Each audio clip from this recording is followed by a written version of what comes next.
I don't currently own any console, although my Xbox 360 is probably gathering dust somewhere. But when GTA 6 comes out, I plan on playing the game, making content, and also live streaming it. So how am I going to do that? I still haven't decided between the Xbox and the PS5, so I was about to do a little bit of research to learn how to live stream directly from those consoles, and also how to effectively use something like a capture card to bring the footage into PC and live stream and record it that way. So I decided to bring you along with me, so grab my hand. Grab it. Turns out I didn't even have a Sony account. I made one, but when I went to link my social platforms, it tells me I need to update my account. So let's do that. So that's done. Under your account, you want to go to linked services and you want to link your YouTube, for example. This will allow you to upload directly from your console and also live stream. We'll link that. It'll ask for permission. We'll authorize. There's also Discord.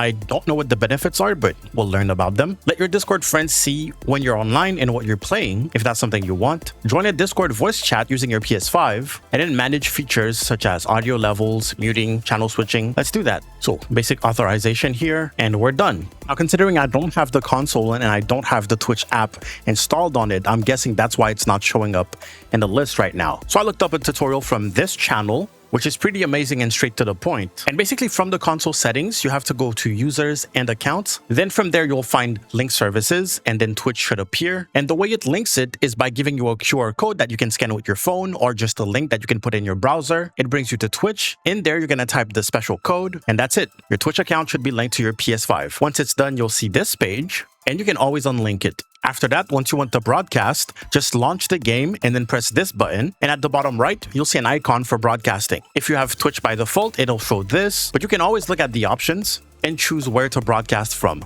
On the broadcast option, you have the option to display your camera. If you have a camera connected to your PS5, you can display chat, display activity, position your overlay, and also include party audio. So if you want the stream to hear whatever other people are saying in your party, you want to turn that on. Other than that, you have the option to change the title and just go live. All right, that was super basic, but it's pretty cool that you can already do this straight from the console. So for the Xbox, the process seems to be pretty similar. We're going to go to this channel to learn about it. And you can do this straight from the console by pressing the home button and navigating to the capture and share tab. There's the live streaming option, so you press that and you'll see a couple of providers, including Twitch. And once again, you can scan the QR code or just use the link to link your Twitch account to your Xbox account. From there, you'll have your account pop up. You can go live now, change the stream name, get to your camera options and some other options too. You can see party audio up top, same thing as PlayStation basically. Then you can adjust the levels, change the resolution and bitrate, etc. Now there's a little option that says Lightstream at the bottom and we want to remember that. Here you have a quick look at the overlay adjustments, and where you saw Lightstream earlier is the destination. You can stream to Lightstream, which is actually a service that allows you to add a bunch of quote-unquote PC only widgets and all kind of stuff to make your stream look more professional, as if you were streaming on PC, even though you're streaming on console. And you can also live stream to Streamlabs. I'm not 100% sure how that works, but I'm guessing you can probably use their multi-stream feature and all that good stuff. Of course, every video featured here will be linked in the description. Make sure you check them out. In fact, this creator already has tutorials on how to use Lightstream. We all know the game is not going to come out on PC on day one, but if you are a PC streamer, there are, of course, a couple of ways to still make that work. That means you need to have a pretty good PC that's decent, that you've tried streaming on before, and also the console with the game. Now, a capture card is what you would typically use to stream a game from your console to your PC so that you can live stream, well, from the PC with all your widgets, your overlays, your alerts, your transitions, and all the fancy stuff. There's all sorts of capture cards and all sorts of prices, but I do recommend the Elgato 4K-X because it actually offers you quite a bit of versatility. I have it right here, you can see. And at the back, you have your HDMI ports, your USB-C that goes into your computer, HDMI in from the console, HDMI out goes to your monitor so that you can continue playing as if, you know, nothing was happening. And then the feed from your console goes to a software like OBS or Meld or Streamlabs Desktop, whatever you use to live stream. The really cool thing with the Elgato One in particular is that they have their own software, so you can have full control over the image, and also record at the highest quality. It works with Windows, Mac, and also iPad. So if you're going somewhere, for example, you don't necessarily have your PC, you can just plug it into your iPad and actually record your content. Of course, there's a lot of features that makes this like a pro product, but in general, Elgato products are great because they usually integrate into their own ecosystem. If you are a live streamer, you probably heard of the Stream Deck. I'm using an Elgato microphone, so if I wanted to control all of that stuff, I can just do it from a Stream Deck. A full disclaimer, I am an Elgato partner, but I truly use that stuff. As you can see, this is an Elgato mic. That doesn't stop me from testing the cheaper alternatives. My issue is that, for example, I was using a cheaper 4K capture card for years for my camera, and recently I needed it to do a PC to PC recording setup, and it just couldn't capture the sound until I use this one, and through the software it captured the sound with no problem whatsoever. Anyways, affiliate link in the description. So yeah, as I said, once you have your console connected in there and you also have the HDMI out, go to your screen. All you have to do is launch the stream from your PC and you will have this as a source, and you can place it wherever you want. You can put overlays on top of it. You can have your camera, your alerts, place it in specific scenes and blah blah blah. Just a normal PC setup thing. I don't think I need to go over and explain how PC gamers do it.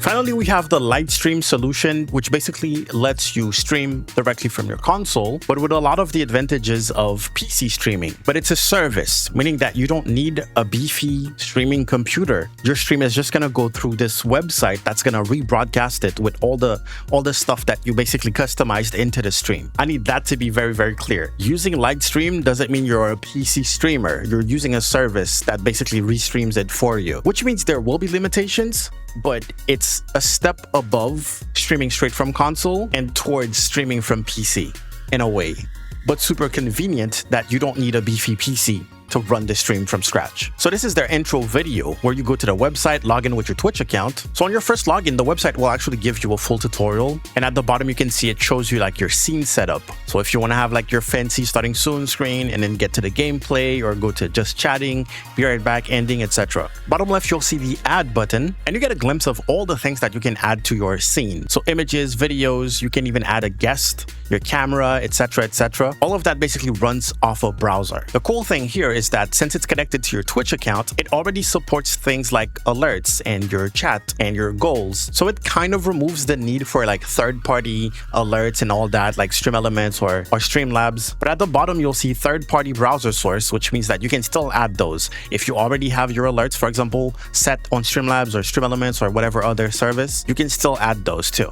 So bringing a console feed is called a game source, and you can see that they have Xbox and PlayStation set up. They'll show you a quick guide for Xbox, but also for PlayStation. After that, you can add your camera, you can resize it just like any other broadcasting software. You get position and size options, align to canvas, and some pretty basic but extremely useful features. This is an example of the alert settings. Up on top, you can see just how much you can customize. If you want to show stream activity, you can do that too. And even though Lightstream is free to use, they do have a premium option. You can pause to read the differences. I am not affiliated with them. Actually, they tried to sponsor me a while ago, and I think I told them I don't have a console to demonstrate during the videos, but if you can change that, I'm down to do whatever. And they didn't respond. Like, send me an Xbox, send me a worn Xbox, send me a second-hand Xbox for like $400 and I'll make whatever amount of videos that you want. I guess they weren't down for that. But even though I'm not affiliated, like, I have to admit that this seems to be the only service that really is created for that purpose, bridging that gap between PC streamers and console streamers. So I always recommend it to console streamers. Anyways, I'll link this in the description so you can learn all about it if you plan on using it, but it's very intuitive. You see the bottom says add scene. That's how you add a new scene. They seem to already have pre-made overlays, like default overlays if you want, but of course you can add images, so you can download images or just overlays on the internet and use them. So the browser will pretty much be your dashboard while you're live, so you can keep an eye on your events list, your chat and all that. And that's the beauty of it too. You can do multi-streaming. So I know a lot of you were probably watching this whole video wondering, how do I multi-stream? How do I multi-stream? you can do it right there, including custom RTMP. So if you have a platform and you're like, oh, my platform logo is not there, it probably supports RTMP servers. So yes, it's included basically. But of course, just from this image, you can stream from Twitch, YouTube, Facebook at the same time. And they actually show an example of actually going live and seeing what the stream looks like on Twitch, for example. So yeah, if someone is streaming straight from their Xbox or PlayStation and they still have like starting soon screens and things like that, that's how they do it, from a browser, which means that I haven't used it because I don't have a console. But you probably can basically have your command center for your live stream be on your phone or a tablet or anything like that. You guys have phones, right? So when GTA 6 drops on day 1, this is what people are going to be using. This is what I'm probably going to be using. I'm personally going to be using the Elgato 4KX so I can both live stream and also record and also, not change my PC setup at all. Come on, focus. There you go. Look at this beauty. But if there's anything else you would like to know how to do, feel free to type it in a comment section below and I'll consider it for a next video. I'm currently working on another pretty big GTA 6 video, and that's going to be again about like the content creation aspect of it. I interviewed 4 people so far about how they're going to be making content, and I'm going to be comparing their answers. I'm also still debating if I want to make a GTA 6 content creator Discord or just a community somewhere where everyone can, chill together and inspire each other. We'll see. We'll see how this video does. But in the meantime, if you don't want to miss anything else, make sure to subscribe and also follow me on Twitch. Bye-bye.